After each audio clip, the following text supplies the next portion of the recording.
Hey guys, thank you for watching. This is RedHawk with the Men's Circle podcast. Just wanted to let y'all know that I went out to the Morongo Thunder and Lightning powwow out up in San Bernardino County. While I was there, I decided to have a quick little interview session with several men out there that were found at random, and pretty much asked them about some of the topics that we've covered on the show. Some of them we've already showed you guys, and the rest they're still on the way to be released. But I think it was important for us to go out to the public and ask them what are their thoughts and opinions, and compare it to what we have already said on the show or what we're gonna say. And there's no right or wrong answer, but it's definitely interesting to see what are these men's perspectives and where it comes from. So without further ado, enjoy. Alright, so my name's RedHawk, by the way. Can I get your name? My name's Gilbert. Alright, Gilbert. Where'd you grow up? I grew up in Covina. I grew up in Covina in the San Gabriel Valley. Okay. Spent all my life there, pretty much. Alright. Do you have any tribal affiliations? Unfortunately, I don't. But I did go back in some records through Ancestry and found that my great-grandparents in the New Mexico side had some of the Indian censuses of them there, but that's as much as I have right now, my knowledge. There's nothing wrong with that. We all went through it. A lot of us have issues with identity, so don't feel bad or any less. And then, can I get your age? I'm 41. Okay. No, it's just a perspective thing, No, what guides you in your principles? What guides me in my principles? Well, growing up, it was religion through my parents and all that stuff. But later on in life, I met my wife, and she kind of taught me it's just not really God that exists. It's just the good stuff that you do. It's just being a good person is what makes you a good person. That had nothing to do with religion or what you believe in. And it's just being a good person, treating others fairly, and having respect for others. Awesome. Cool. Thank you very much. Do you have any messages to the younger generations? Well, just stay true, stay good, work hard, and dreams usually come true. Awesome. Thank you very much. My name is RedHawk. I'm part of the Men's Circle podcast. Can I get your name? Eddie. All right, Eddie. Can I get your age? 29 years old, about to be 30 in November. Awesome. And then where you grew up at? So I was born in San Bernardino, California. I was raised in Beaumont and Banning, California. So I'm around here. All right. Do you have any tribal affiliations that you're aware of? No, I am Mexican native. All right. Hey, that's still a tribe. Not taking anything from you. All right. So can I ask you about the principles that guided you growing up? What was your moral compass? Respect and honor. And where did you learn that from? From my grandparents, my mom, my dad, especially my stepdad that basically took me and my sister and my little brother in when we were just little kids, Awesome. Didn't have a real father to teach me, but my stepdad stepped up and taught me some good things in my life.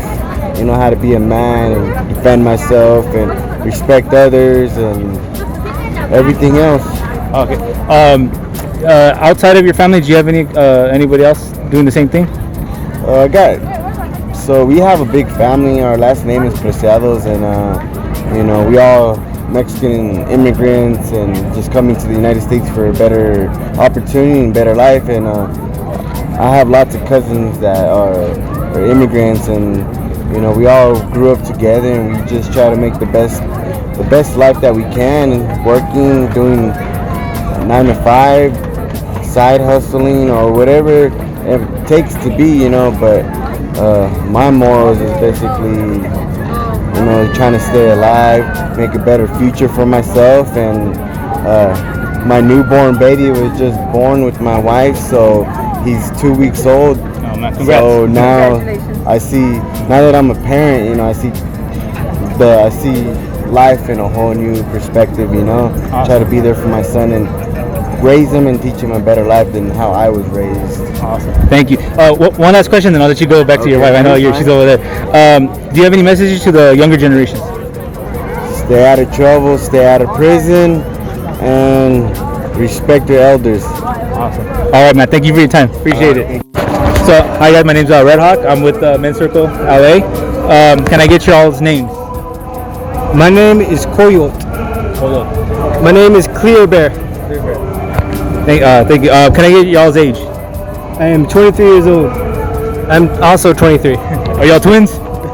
Yes. All right. Can you? Where did y'all grow up at? We grew up in the Bay Area. Both Bay Area. Okay. And your tribal affiliations, if you have any that you're aware of. We're both detribalized indigenous people. All right. A lot of us are on the show, so don't nothing bad about that. So one of the questions I have is, what's your definition of a man-child? My definition of a man-child is someone who leeches off others and cannot provide for themselves. Have you had any experiences with a man-child, or dealt with any of them? I was once a man-child myself, and I'm currently on my path and journey to be more self-sufficient. Okay. So, yeah, I'm fighting my inner man-child. All right, yeah, for sure. I think we all are. My other question is, if you have any principles or guidelines, what are those, and how are they, or in general, what are they, and how did you get them, and how are they used in your life to guide you? I'd say the first one is to honor yourself, honor your community, and honor your ancestors. Those are the 3 principles that I follow, and honor the earth. Nice. And then I would say collective over individual. Focus on the community rather than yourself. Self-indulgence leads to the poisoning and destruction of the earth, yourself, and your community. Exactly. Thank you. And my last question is, do you have any messages either to an older age group or maybe the younger ones? Be proud of your reflection. Be proud of your reflection. We're still here. Being detribalized is valid. Not having a nation is valid. And no one should create criteria for you to identify as your own race. Nice. Do you guys have any plugs or anything you all want to pitch while we're here? Yeah. We're both part of the Indigenous Alliance Movement, acronym IAM. We focus on reconnecting natives and creating paths for them to further reconnect and decolonize. Awesome. Thank you. Thank you very much, guys. My name is RedHawk, by the way, and we're with the Men's Circle LA. Can I get your name? Brandon. Brandon. Can I get your age? 17. All right. Can you tell me where you grew up? I grew up technically in Banning, California. Okay. But I was born in Victorville. Victorville. Okay. Okay. So my question is, do you know any man children, or have you ever experienced anything when dealing with a person you would consider a man child? Maybe once or twice.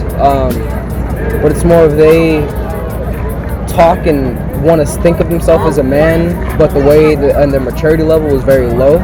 They think everything should be given to them, and that they don't have to earn anything. Actually, a good example of that would be a friend of mine. He's 15, 16, coming of age, and I just think he has a mindset he wants to be a man, but his maturity level is very low. He thinks that everything in life is going to be given to him, and at some point you're going to have to grow up and go past that. Do you think there's a way for youngsters coming up to becoming men? You think there's a process that we should go through, or is there an existing process that you're aware of? I know a very old process, probably hundreds if not thousands of years ago. What they did is they would take the men or the boys, they grab them, they take them into the forest with the fathers, and their goal was to survive a week. They had to live off the land and become a man. And their goal was to kill. I think they had to come back with a wolf skin, is what it was. And when you came back, you became a man. Nice. Okay. My last question to you then is: do you have any messages to either kids younger than you, or even to the adults, like somebody my age? I'm 31. So, do you have any messages for either? I'd say live life to the fullest and don't get caught up on the past. You can. That's something that we all go through. We focus on the bad and we tend to look at negative sides. You can have infinite positives, but as soon as you see that negative, you extract the negative. So try to be positive. Try to, when you wake up in the morning, push yourself to do things you've never done before. Expand your mind. Awesome. Thank you very much, man. Appreciate your time.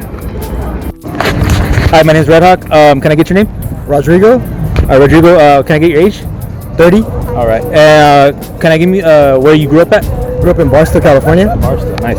And do you have any tribal affiliations that you're aware of? I don't. I'm an indigenous Mexican. Hey, that's still indigenous. So my first question is like, what does financial literacy mean to you? Financial literacy is being able to manage your money in the correct ways, not living over your means, because a lot of people live over their means nowadays. I pretty much went to school for economics. Oh, okay. So, Perfect. For me, it was basically getting a grasp of your finances, understanding what debts you have, what brings money into your account, and I think a lot of us as indigenous people really don't have that grasp because it's written in textbooks, which is what we really were kept out of. For myself, I really didn't have a grasp on financial literacy until I actually went to school for it, and that was really being able to understand where my money goes and who it supports, who it funds. Like, for example, the last presidency with Trump, like there was Goya, like, you know, they were supporters, so like you buying Goya, like you're supporting. So it's like knowing exactly where your money goes and who you're really helping and who you're hurting with it. Got it. And on that note, do you think it's beneficial for our community to know about that? Oh yeah, important, very important. Pretty much a lot of us live in debt, and I guess it's living in red numbers. So I guess being able to know exactly how much you owe, how much you have, and not being able to don't spend over too much, because that's how a lot of people go broke. Awesome. All right. Another question I had for you was, what are your moral principles, or how did you obtain them, and how does it guide you throughout life? So my moral principles come from my mother. My mother's always been taking my grandfather's teachings. It was like, if you see somebody pass by, always say hi. It doesn't make you rich, it doesn't make you more poor if you just greet someone. I kind of swayed off for a little bit. I started reading like colonial books, if you want to say, like Machiavelli, Power, and like I guess those are dynamics that go into the white infrastructure, I guess if you want to say, because indigenous is more community based. And when I was reading those books, it's more of individualistic, like it's by going off your own means. And going back to indigenous teachings, like it's a culture, it's a whole community that holds itself together. And capitalism, that's a bad moral compass to go off of, but I guess it's the system we live under, and it's just being able to understand your community, being able to understand who needs help, how can you be there, because there's suicide rates, two things that damage people, and just being there, like empathy, having empathy is the biggest part. Awesome. Okay, my last question to you is, do you have any messages either to the younger generation or the older generation, or both? I'd say, I guess we're all making it one step at a time through life. Don't worry about trips, mess ups. I'm pretty sure that everything can be fixed except death, but other than that, like, don't worry about everything else. Yeah. Awesome. All right, man, thank you very much. I appreciate your time. My name is RedHawk. Nice to meet you. Can I get your name? I'm Sean. Hi, Sean. Can I get your age? I'm about to be 33. Okay. All right. And where did you grow up? Right here in Cabazon. Okay. Mostly not born, but definitely raised. Got it. Okay. The first thing is, like, I have a question for you. Of what does financial literacy mean to you, and what does it mean to the community that you're a part of? Literacy, I guess there's probably a lot of technical things as far as when it comes down to finances, but knowing that you got to make do for yourself, you know what I mean, and not be stuck in a rut, or there's probably hundreds of instances, you know. As far as with the community, trying to do things that help people get engaged and get involved and motivate people to go and create some sort of financial backing, you know what I'm saying, and get on your feet and get motivated. And if it ain't just helping yourself, maybe helping others too, you know what I'm saying. So we do try to do some things locally with getting events to, you guys are from LA. I trek to LA a lot, try to network, and then see what we can do to bring it back right here in the IE or toward the desert area, the pass area to be specific. So linking with venues in the desert, linking with venues right here, trying to get, bring things that you see and are inspired by outside of those things, and maybe having the financial literacy to make the correct moves and networking to do that in your own community, you know what I'm saying? And if that inspires other people to do it too, then that's all positive, you know what I mean? That's something that I would like to do more of, you know what I'm saying? Got it. Okay, let me ask you, what guides you and gives you your moral principles? Where did it come from? I think, to be honest, being from here, having a lot of not having everything, but having enough, and then appreciating what you have, and then when you start exploring the world and getting out there and seeing what there is to offer and coming back home and reevaluating things like that, makes you appreciate, you know what I'm saying? And growing up right here too, like, you know, having a powwow in your city instead of having a lot of people are coming from all over the place. The fact that I could ride a bike here if I needed to, you know what I mean? That's really cool. But seeing all the different ethnicities that come through the mall, the casino, this artery, the 10 freeway brings people from all over the world to our small town and our small area. You know what I mean? It has a little bit to do with moral compass. Obviously, the parents that bring you up and the relatives around you. The tribe makes you, you know, Morongo, Cahuilla, Saboba, you know what I mean? Torres Martinez, all these tribes that help me appreciate what's going on here too. You know what I'm saying? So creates a little moral compass, but that can get pretty deep. You know what I mean? Yeah. Okay. And then, do you have any messages to any of the generation either younger than you or anybody above us? Keep a positive mental attitude no matter what. I mean, there's so many things to tell the youth, but if you're going to be stuck in negative and non-progressive mind states, it don't help anybody get anywhere. You know what I'm saying? So if you can stay motivated for yourself, you know, it can help others. People will see you being positive, being motivated, no matter what it is, really. So positive mental attitude, you know what I'm saying? Okay. Do you have any plugs you want to push? I see you with the camera. Maybe you have a channel or something. Well, I want to thank Denisa and Rocky for asking me to come through. Those are some fan friends. Shout out to Roots Tattoo in Beaumont. Nice. Come check us out. And I go by Imac Imagery for Immaculate. So you can find me at 1M4K_imagery. And we shoot a lot of concerts with hip hop and a lot of the roots from hip hop. So, you know, being here has a lot to do with Roots. Working with Roots Tattoo Studio, working with fam has a lot to do with it. Being here has a lot to do with it. So stay true to your roots, you know what I mean? But you can find us right there. I appreciate that. Awesome. Thank you very much, man. Appreciate your time. Thank you for being on here. Can I get your name? George. George, can I get your age? For perspective. It's for perspective. 46. All right. Where'd you grow up? San Gabriel Valley. Okay, cool. And do you have any tribal affiliations that you're aware of? And if you don't, that's okay. Yoreme and Mexica. All right, cool. My first question to you is did you go through any coming of age ceremonies or any type of phases that you had to go through? What made you a man today? I think so. I think part of it was kind of coming to the realization on my own, living in the city, and it was kind of like, during that time it was kind of there was heavy gang activity, and kind of realizing I had to get out of there, and so, you know, that kind of made me kind of start making choices of my own, and led me on a path to where I am now. You know, I have a family, I have a home, but also my boys, they've gone through their cultural, because, you know, now we can afford to do that. Before we couldn't do any of that stuff. So they've gone through their coming of age ceremony at 13, you know, and, you know, we had a ceremony where they got advice from their community, from their elders. They were removed. They went up to the hill and sat by themselves for a while and prayed and reflected, and, you know, I think they're still. I mean, they're becoming. That's kind of like the big, for us at 13. That's the beginning of becoming a man, you know. And so me, similarly, when I was 13, I kind of, you know, just on my own kind of came to that realization that I needed to do something to make my way to adulthood. Awesome. And can you tell me what are the moral principles that guide you in your life, and where did you get them from? Or mainly where they came from. You don't have to go into details to what they're from. My dad, my dad and my mom. Working hard, not being lazy, never destroying anything, always creating.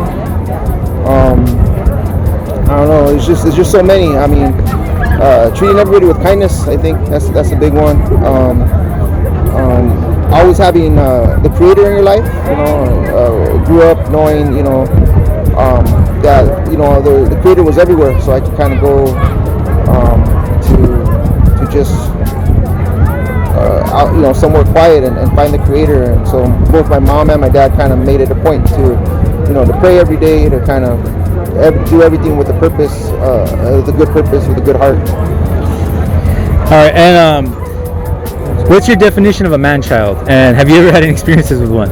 Man-child is, I'd say somebody who doesn't work, doesn't go to school, and somebody else takes care of them. You know, I think that's a man-child. Somebody who kind of sits around playing video games, doesn't really do anything with their life, our experience is we make fun of them all the time because both my boys are in college. I'm real proud of them, and I'm a teacher also, so it comes up sometimes. Don't be that don't be that uncle that sits around in the basement playing video games. All right. And what is financial literacy like? What does that mean to you? And how important is it to our community? Super important. I think knowing how to take care of money. For me, it's kind of like being responsible with money. As soon as I had my first job, I bought a house. Like the first year, I saved up all my money, didn't go anywhere. And knowing what value is out here. I mean, unfortunately, we're in our current society, you have to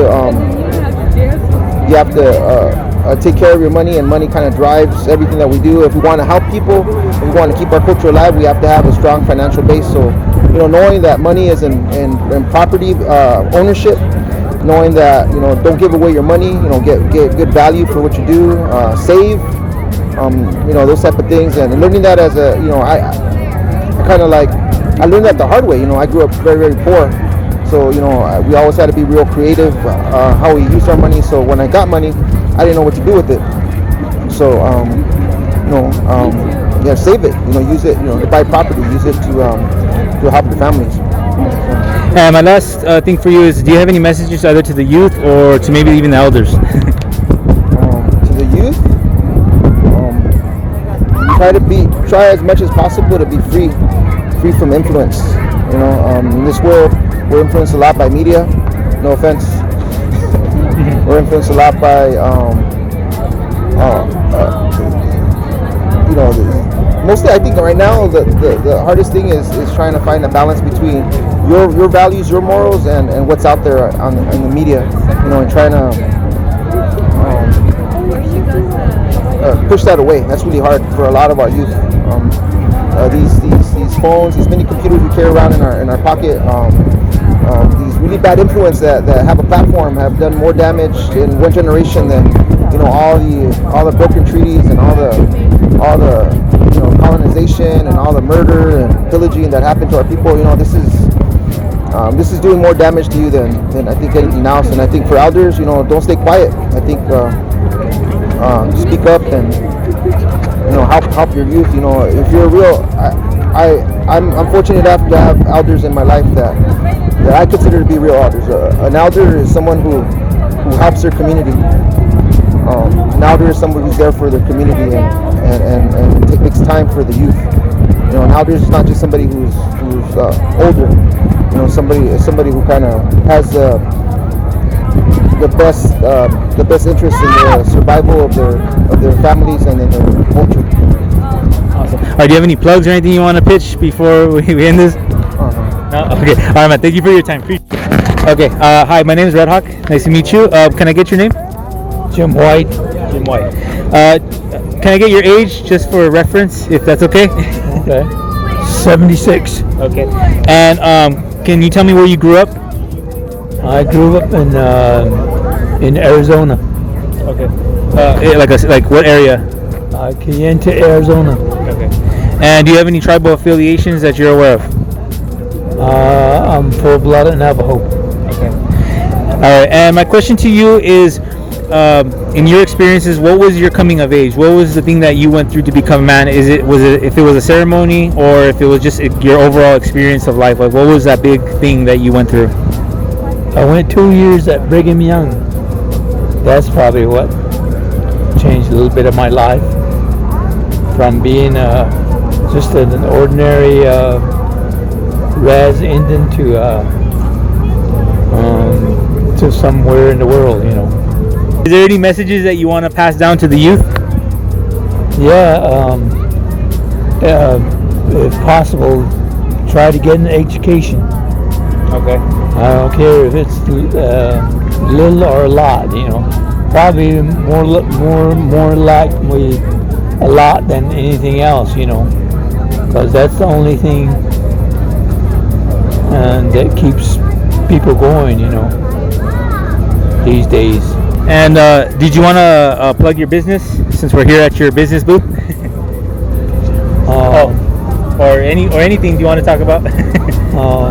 Yeah, I grew up being an electrician, so that I learned on my own, you know. Nice. And I went to night classes when I was living in California, and that pulled me through life. Okay. That was it, I guess. Okay. Thank you very much for your time. Appreciate it.